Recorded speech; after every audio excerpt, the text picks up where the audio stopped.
Hello, my friend, and welcome to Wisdom Trek. I am Guthrie Chamberlain, your guide to wisdom and creating a living legacy. Thank you for joining us for our 5-day-per-week wisdom and legacy building podcast. Today is day 716 of our trek, and it is Wisdom Wednesday. Every Wednesday along Life's Trail, we will dig for the nuggets of wisdom that are found in the book of Proverbs. Today, we'll explore the final chapter of Proverbs 31 from the Voice translation, which will give us a fresh perspective on this book of timeless wisdom. We are broadcasting from our studios at the Big House in Marietta, Ohio. As we complete this 31-week series in Proverbs, I would like to re-emphasize that all the precepts found in God's Word have the laws of planting and harvesting built into them. If you plant good seeds in life, you will reap a bountiful harvest of good. The opposite is also true. Over the course of our lives, we will harvest what we plant. The entire book of Proverbs provides us with rich wisdom, insight, and understanding on a myriad of life issues. And regardless of where you are on your faith walk, if the precepts of Proverbs are followed, your life will be more rich and satisfying. I encourage you to take them and plant these seeds of wisdom into your heart so that you'll reap a harvest of wisdom throughout your life. Today we'll explore Proverbs 31 about a very wise lady as we see Lady Wisdom from A to Z.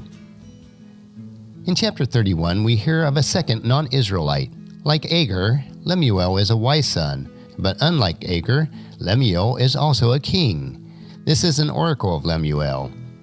We don't really know anything about Lemuel, such as where and when he was a king, but just as chapter 30 opened with Agar's short autobiography in chapter 30 verse 1 through 9, Lemuel begins with his own as well in chapter 31 verses 1 through 9. We learn that all of his wisdom came from his mother, who warned him about women and wine, and instilled in him a high value of advocating for the poor and needy. Women are very important throughout Proverbs, as we saw the very idea of wisdom personified in a woman in chapters 1 through 9. This final poem continues with this theme by creating a portrait of a particularly wise woman who shows true and deep understanding. The second part of the chapter, this 22-verse poem, is designed as another Hebrew alphabet poem. In the Hebrew, each of the verses start with a new character of the Hebrew alphabet. Each line begins with a new letter and shows how a woman embodies wisdom from A to Z. She blesses her household and is praised by her family. Just as we met Lady Wisdom at the beginning of Proverbs, it is a fitting conclusion to see the portrait of a wise woman who blesses her household and earns praise from her family. It is a compelling vision of the life that is devoted to the wisdom and blessing of the Lord. How has your life been shaped by wisdom? What areas still need to be aligned with God's wisdom? Today's podcast does mark the end of our time in Proverbs. This whole book is an exploration on how to live well in God's good world. Come back to this book again and again and build your life on the foundation of God's wisdom. So listen intently today as I read Proverbs chapter 31. These are the words of King Lemuel, an oracle of wisdom handed down to him by his mother. And the mother speaking, "What shall I say to you, my son? What wisdom can I impart, child of my womb? What insight can I share, son of my vows? Do not waste your strength on women, or invest yourself in women who would destroy even kings. Take care, my son, O Lemuel. Kings should not drink too much wine, or rulers should not crave strong drink. For if they do, they will become drunk and forget the decrees they just made, and alter the course of justice for all the poor and afflicted. Rather, give liquor to the one who is dying, and offer wine to those struggling with life's harsh realities. Let such a one drink and forget what he is missing. Then perhaps he won't remember his sorrows anymore. Speak out on behalf of those who have no voice, and defend all those who have been passed over. Open your mouth, judge fairly, and stand up for the rights of the afflicted and the poor. Who can find a truly excellent woman, one who is superior in all that she is and all that she does? Her worth far exceeds that of rubies and expensive jewelry. She inspires trust, and her husband's heart is safe with her, and because of her, he has every good thing. Every day of her life she does what is best for him, never anything harmful or hurtful. Delight attends her work and guides her fingers as she selects the finest wool and flax for spinning. She moves through the market like a merchant ship that docks here and there in distant ports, and finally arriving home with food she has carried from afar. She rises from bed early in the still of the night, carefully preparing food for her family and providing a portion to her servants. She has a plan. She considers some land and buys it. Then with her earning, she plants a vineyard. She wraps herself in strength, carries herself with confidence, and works hard, strengthening her arms for the task at hand.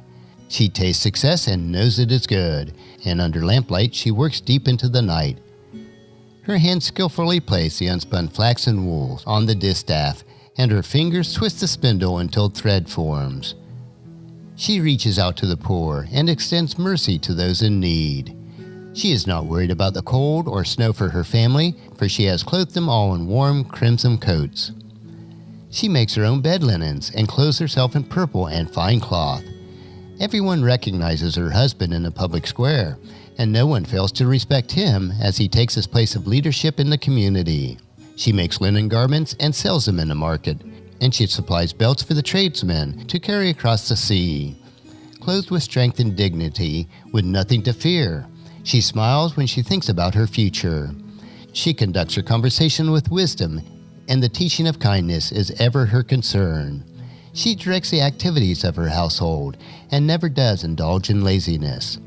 Her children rise up and bless her. Her husband, too, joins her in praise, saying, "There are some, indeed many, women who do well in every way, but of all of them only you are truly excellent." Charm is deceptive and physical beauty will not last, but a woman who reveres the eternal should be praised above all others.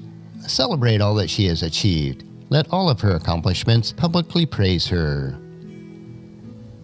That will conclude our exploration of the entire book of Proverbs. The woman wisdom provides us with an example that all of us can follow regardless of our gender. As we complete the book of Proverbs, we need to strive to be complete in our lives and in our wisdom. Next week we will begin a new series on Wisdom Wednesday as we explore biblical worldviews of some of the hot topics that are prevalent today. If you have any topics that you would like us to discuss, please email them to guthrie@wisdom-trek.com. Tomorrow we will continue with our 3-minute wisdom nugget that will provide us with a bit of wisdom that, if followed, will allow you to grow healthier, wealthier, and wiser each day. So encourage your friends and family to join us, and then come along with us tomorrow for another day of Wisdom Trek, creating a legacy. That will finish our trek for today. If you'd like to listen to any of the past daily treks or read the Wisdom Journal, they are all available at wisdom-trek.com. You can also subscribe at iTunes or Google Play so that each day's trek will be downloaded to you automatically. And thank you so much for allowing me to be your guide, your mentor, but most importantly, I am your friend as I serve you through the Wisdom Trek podcast and journal. And as we take this trek of life together, let us always live abundantly, love unconditionally, listen intentionally, learn continuously, lend to others generously, lead with integrity, and then leave a living legacy each day.